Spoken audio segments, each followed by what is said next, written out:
Capítulo 11. O privilégio de falar com Deus. É através da natureza, da revelação, de sua providência e da influência do seu Espírito que Deus nos fala. Mas isso não é suficiente. Precisamos também entregar-lhe o nosso coração. A fim de que tenhamos vida e energia espiritual, devemos ter uma relação viva com nosso Pai Celestial. Podemos ter nossa mente atraída para Ele, podemos meditar em Suas obras, Sua misericórdia, Suas bênçãos. Em um sentido mais amplo, todavia, isso não é comungar com Ele. Para comungar com Deus, devemos ter alguma coisa para dizer-lhe a respeito da nossa vida. A oração é o abrir do coração a Deus como a um amigo. Não que isso seja necessário para que Deus saiba quem somos, mas para nos habilitar a recebê-lo. A oração não faz Deus descer até nós, mas eleva-nos a Ele. Quando esteve na terra, Jesus ensinou seus discípulos a orar. Ele os instruiu a apresentar suas necessidades diárias perante Deus e a lançar sobre Ele todas as suas preocupações. A certeza que lhes deu de que suas petições seriam ouvidas nos é dada também. O próprio Jesus, quando esteve na terra, estava em constante oração. O Salvador identificou-se com nossas necessidades e fraquezas, a ponto de tornar-se um suplicante, buscando no Pai novos suprimentos de força, a fim de que pudesse sair fortalecido para enfrentar seus deveres e provações. Ele é nosso exemplo em todas as coisas. É um irmão em nossas fraquezas, pois, como nós, em tudo foi tentado, mas sendo aquele que nunca pecou, sua natureza repelia o mal. Ele suportava as lutas e torturas de um mundo cheio de pecado. Sua humanidade fez da oração uma necessidade e um privilégio. Encontrava conforto e alegria na comunhão com o Pai. E se o Salvador da raça humana, o Filho de Deus, sentia necessidade de oração, quanto mais deveriam frágeis e mortais pecadores sentir a necessidade de constante e fervorosa oração. Nosso Pai Celestial deseja derramar sobre nós a plenitude de suas bênçãos. É nosso privilégio beber, em grande medida, da fonte de amor ilimitado. É surpreendente notar que oramos tão pouco. Deus está pronto e sempre disposto a ouvir a oração sincera do mais humilde de seus filhos e, apesar disso, há tanta relutância da nossa parte para levar-lhe nossas necessidades.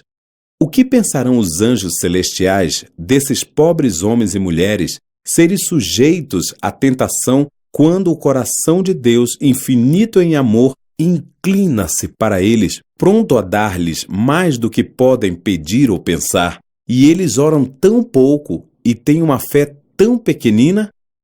Os anjos se comprazem em prostrar-se diante de Deus e ficar perto dele. Eles consideram a comunhão com Deus sua maior alegria.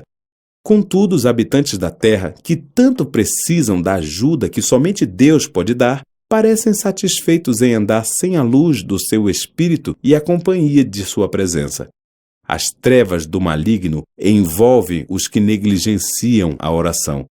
As tentações sussurradas pelo inimigo os levam a pecar, e tudo isso porque não se utilizam dos privilégios que Deus lhes deu, os quais advêm da oração. Por que deveriam os filhos e filhas de Deus ser relutantes em orar, quando a oração é a chave nas mãos da fé para abrir os depósitos do céu, onde estão armazenados os ilimitados recursos da onipotência? Sem oração constante e perseverante vigilância, corremos o risco de ficar cada vez mais descuidados e de desviar-nos do caminho reto. O adversário procura continuamente obstruir o caminho para o trono de misericórdia para que não obtenhamos, por meio da súplica e fé, graça e poder para resistir à tentação. Existem certas condições para que possamos esperar que Deus ouça e responda a nossas orações. Uma das primeiras é sentir nossa necessidade do seu auxílio. Ele prometeu: derramarei água sobre o sedento e torrentes sobre a terra seca. Os que têm fome e sede de justiça, os que anseiam por Deus, podem estar certos de que serão satisfeitos. O coração deve abrir-se à influência do Espírito, ou não receberá as bênçãos de Deus. Nossa grande necessidade é, por si mesma, um argumento e intercede eloquentemente em nosso favor. Mas é necessário que busquemos ao Senhor para que Ele faça essas coisas por nós. Ele diz: pedi e dar-se-vos-á. E aquele que não poupou o seu próprio filho, antes por todos nós o entregou, porventura não nos dará graciosamente com ele todas as coisas? Se mantivermos iniquidade em nosso coração, se nos apegarmos a algum pecado de maneira consciente, o Senhor não nos ouvirá. Mas a oração que vem do coração arrependido e contrito será sempre aceita. Quando todas as faltas conhecidas forem corrigidas, podemos acreditar que Deus responderá nossos pedidos. Nossos próprios méritos jamais nos recomendarão ao favor de Deus. É o mérito de Jesus que nos salvará. Seu sangue é que nos purificará. Uma parte, todavia, temos que desempenhar para cumprir as condições da aceitação. Outro elemento da oração perseverante é a fé. É necessário que aquele que se aproxima de Deus creia que Ele existe e que se torna galardoador dos que o buscam. Disse Jesus aos seus discípulos: tudo quanto em oração pedirdes, crede que recebestes, e será assim convosco. Aceitamos verdadeiramente essa oferta? A certeza é ampla e ilimitada. Aquele que prometeu é fiel. Se não recebemos as coisas que pedimos, e no tempo desejado, é porque ainda não cremos que o Senhor ouve e responde nossas orações. Temos tantas falhas, somos tão míopes, que às vezes pedimos coisas que não serão bênçãos para nós, e nosso Pai Celestial, por amar-nos, responde nossas orações, dando-nos aquilo que será para o nosso maior bem. Aquilo que nós mesmos desejaríamos, se nossa visão fosse divinamente iluminada e pudéssemos ver todas as coisas como elas realmente são. Quando nossas orações parecem não ter resposta, devemos apegar-nos à promessa, pois o momento da resposta chegará e receberemos a bênção de que mais necessitamos. Entretanto, dizer que a oração sempre será respondida do jeito que desejamos é presunção. Deus é demasiadamente sábio para errar e extremamente bom para deixar de conceder o melhor aos que andam em retidão. Por isso, não tenha medo de confiar nele, mesmo que não veja resposta imediata para suas orações. Apoie-se sobre sua fiel promessa: pedi e dar-se-vos-á. Se dermos lugar a nossas dúvidas e medos, ou tentarmos resolver tudo aquilo que não vemos claramente antes de ter fé, as perplexidades apenas aumentarão e se aprofundarão. Mas se nos voltarmos para Deus tal como somos, convencidos do nosso desamparo e dependência, se com humildade e confiante fé levarmos nossas necessidades àquele cujo conhecimento é infinito, que tudo vê em sua criação e que tudo governa por sua vontade e palavra, então Ele atenderá nosso clamor e fará com que sua luz brilhe em nosso coração. Por meio da oração sincera, somos ligados com a mente do infinito. Pode ser que não vejamos as fortes evidências ao contemplarmos o rosto do nosso Redentor, ao Ele curvar-se sobre nós em compaixão e amor, mas é isso que realmente acontece. Podemos não sentir o seu toque, mas sua mão compassiva e amorosa está sobre nós. Quando vamos a Deus para pedir-lhe misericórdia e bênçãos, devemos ter um espírito de amor e perdão em nosso coração. Como podemos orar: perdoa-nos as nossas dívidas, assim como nós temos perdoado aos nossos devedores, se alimentamos um espírito incapaz de perdoar? Se esperamos que nossas orações sejam ouvidas, devemos perdoar os outros da mesma maneira que esperamos ser perdoados. Perseverar em oração é a condição para receber. Devemos orar sempre, se quisermos crescer em nossa fé e experiência. Devemos ser perseverantes na oração e vigiar com ações de graças. Pedro exorta os crentes a serem sóbrios a bem das vossas orações. Paulo orienta: Sejam conhecidas diante de Deus as vossas petições, pela oração e pela súplica com ações de graça. Vós, porém, amados, de Judas, orando no Espírito Santo, guardai-vos no amor de Deus. A oração incessante é a inquebrantável união da alma com Deus, para que a vida que vem de Deus flua para a nossa vida e, da nossa vida, pureza e santidade fluam de volta para Deus. É necessário que sejamos diligentes em orar. Não permita que nada o atrapalhe. Faça todo o esforço para manter ativa a comunhão entre Jesus e o seu próprio coração. Aproveite todas as oportunidades para ir aonde se costuma orar. Os que estão realmente buscando comungar com Deus serão vistos em reuniões de oração fiéis ao seu dever, fervorosos e ansiosos para colher todos os benefícios possíveis. Aperfeiçoarão cada oportunidade de colocar-se onde possam receber os raios de luz do céu. Devemos orar em família, mas, acima de tudo, não devemos negligenciar a oração secreta, pois é ela que sustenta a nossa vida espiritual. É impossível que a espiritualidade de uma pessoa floresça se a oração for negligenciada. Não basta orar em família e em público. Sozinho, abra o coração aos olhos perscrutadores de Deus. A oração secreta deve ser ouvida unicamente por Ele, aquele que ouve toda a oração. Nenhum ouvido curioso deve receber o fardo dessas preces. Na oração secreta, a mente fica livre das influências do ambiente, livre da agitação. De uma maneira calma, embora fervorosa, você poderá buscar a Deus. A influência que vem daquele que vê em segredo será suave e constante. Seu ouvido está aberto para ouvir a prece que vem do coração. Pela fé simples e serena, a mente entra em comunhão com Deus e reúne os raios da luz divina para dar-lhe forças e sustentá-lo no conflito contra Satanás. Deus é nossa fortaleza. Ore em seu aposento particular. Durante os seus afazeres diários, deixe que o coração se eleve a Deus. Era assim que Enoque andava com Deus. Essas orações silenciosas sobem como precioso incenso até o trono da graça. Satanás não pode vencer aquele cujo coração está arraigado em Deus. Não há tempo nem lugares impróprios para apresentar uma petição a Deus. Nada há que possa impedir-nos de elevar o coração no espírito de uma oração sincera.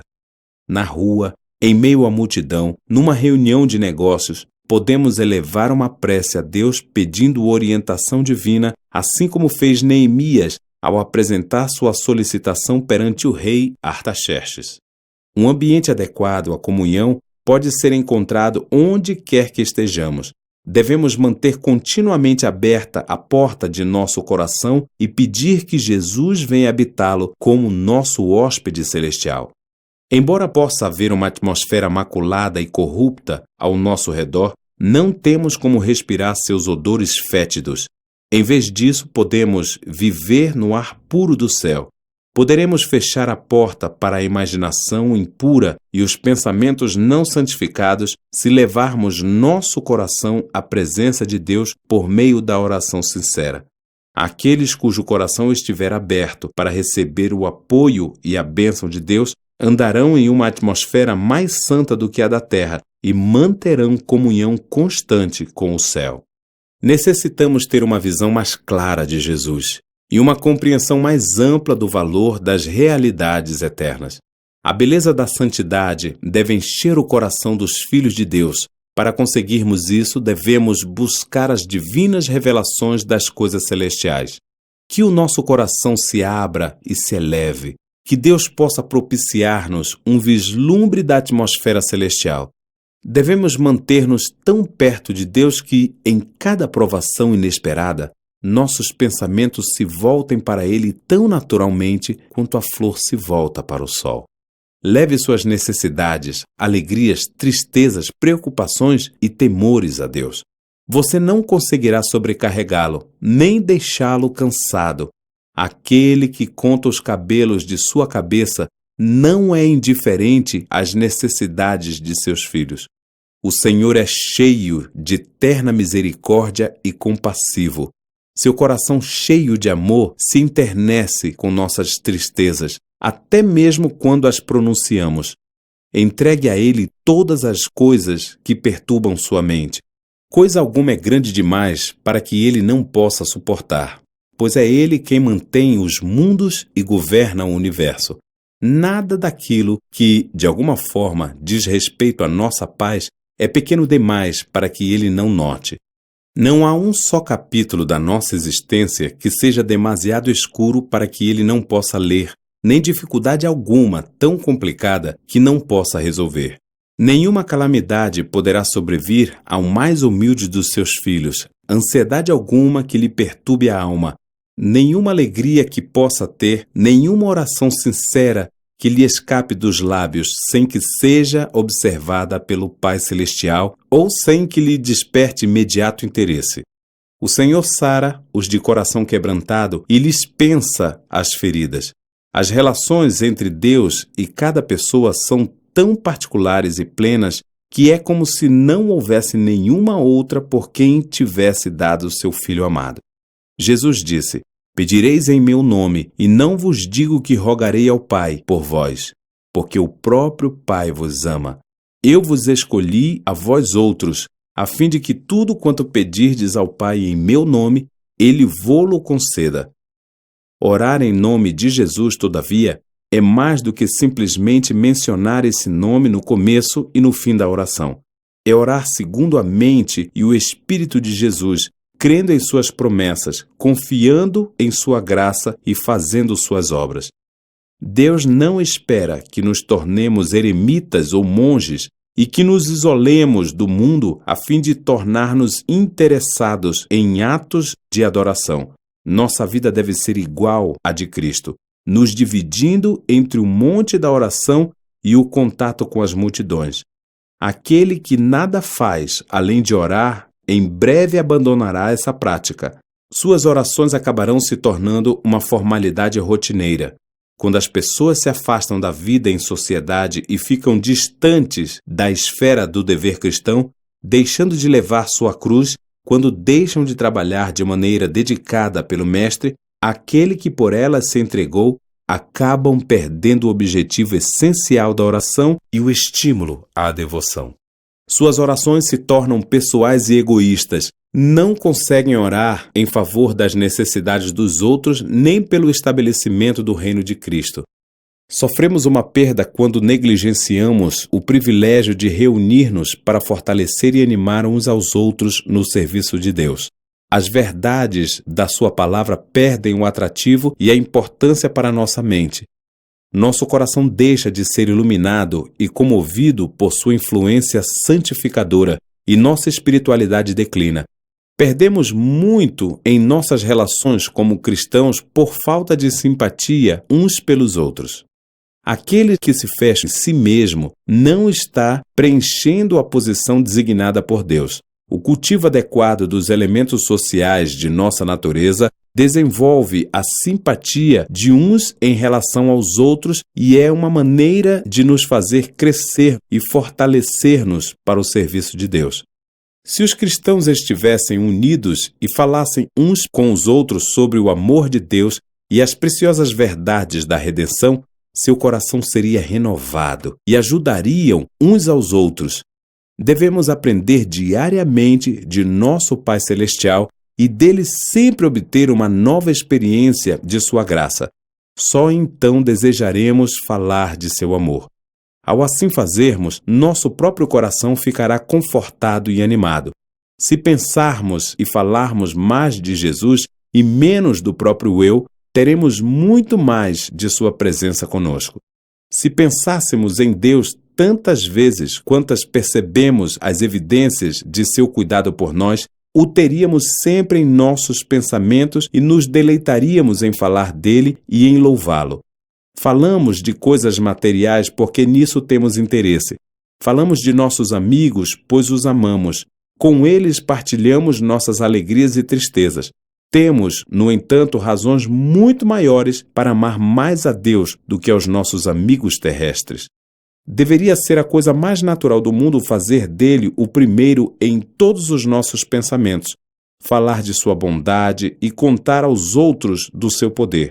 Os ricos dons que ele derramou sobre nós não deveriam absorver nossos pensamentos, nem tampouco nosso amor, de modo que nada tivéssemos para dedicar a Deus. Esses dons devem constantemente fazer com que nos lembremos dele, ligando-nos com laços de amor e gratidão ao nosso celestial benfeitor. Estamos por demais arraigados a esta terra. Levantemos nosso olhar para a porta aberta do santuário celestial, onde a luz da glória de Deus resplandece na face de Cristo, que pode salvar totalmente os que por ele se chegam a Deus. Precisamos louvar mais a Deus por sua bondade e por suas maravilhas para com os filhos dos homens. Nossas atividades devocionais não deveriam se resumir a pedir e receber. Não pensemos apenas naquilo que precisamos e nunca nos benefícios que recebemos. Não oramos muito, mas somos ainda mais econômicos em dar graças. Estamos continuamente recebendo as misericórdias divinas e, no entanto, quão pouca gratidão expressamos, quão pouco o louvamos pelo que fez por nós. Deus instruiu o povo de Israel, no passado, ao se reunir para o culto ao Senhor. Lá comereis perante o Senhor vosso Deus, e vos alegrareis em tudo o que fizerdes, vós e as vossas casas, no que vos tiver abençoado o Senhor vosso Deus. Aquilo que é feito para a glória de Deus deve ser feito com alegria, cânticos de louvor e ações de graça, não com tristeza e aspecto sombrio. Nosso Deus é um Pai amoroso e misericordioso. Os cultos a Ele dedicados não deveriam ser vistos como uma atividade triste e cansativa. Louvar ao Senhor e desempenhar uma parte em sua obra devem ser um prazer. Deus não quer que seus filhos, para quem proveu tão grande salvação, ajam como se Ele fosse um chefe duro e exigente. Ele é seu melhor amigo e deseja relacionar-se com seus filhos quando vão adorá-lo, para abençoá-los, confortá-los e encher seu coração de alegria e amor. O Senhor deseja que seus filhos encontrem conforto ao servi-lo e mais prazer do que dificuldades em seu trabalho.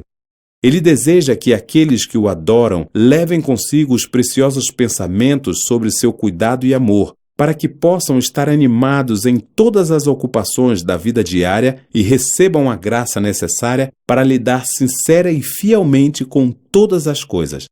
Precisamos reunir-nos em torno da cruz.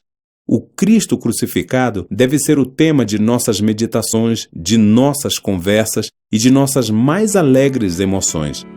Devemos ter em mente cada bênção que recebemos de Deus.